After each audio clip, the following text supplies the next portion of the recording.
My name's Jake Russell. I'm from La Jolla, California. I'm the son of a well-known waterman from the area, Don Russell. I wanted to do something that would make a difference, help to educate people, set an example. And that's really what we're going to do on the Pilar. I went to an alternative school on the coast of Maine. I was educated on a grant from the National Endowment, learning how to build traditional wooden boats.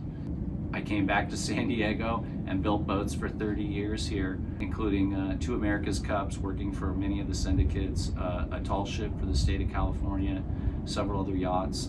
I told myself if I ever got the chance, I was going to go back to Maine and get a boat that was based on the Maine lobster boat, which is what the Pilar is. There's a few reasons for that. First of all, it's a beautiful boat, so it's easily recognized. It's one of the only northeast boats here in the Southwest.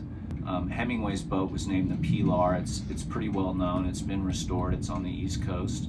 He named the boat after his wife, and that's where Pilar came from. The other interesting thing about Hemingway is they did research on the Pilar in the early days and actually identified several species of billfish that had previously been unknown. So kind of interesting that Hemingway was able to do some work for the Smithsonian. The design of the boat allows us to have just one motor instead of 2.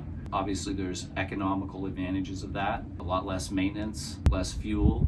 And the motor we chose on this boat is a Tier 3 MAN diesel from Germany.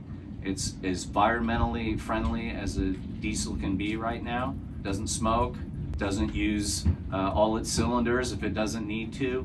Very ingenious motor. Our mission is to support sustainable fishing, access, and the removal of ocean plastic. We're also involved in education.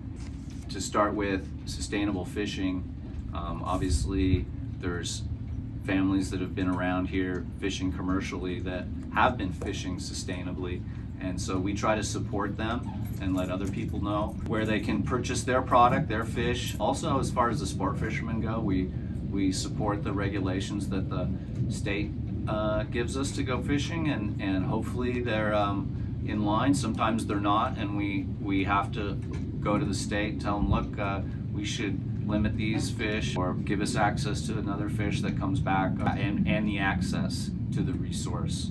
We don't want to be closed out by the state. We'd hate to see the state turn into just one giant marine protected area.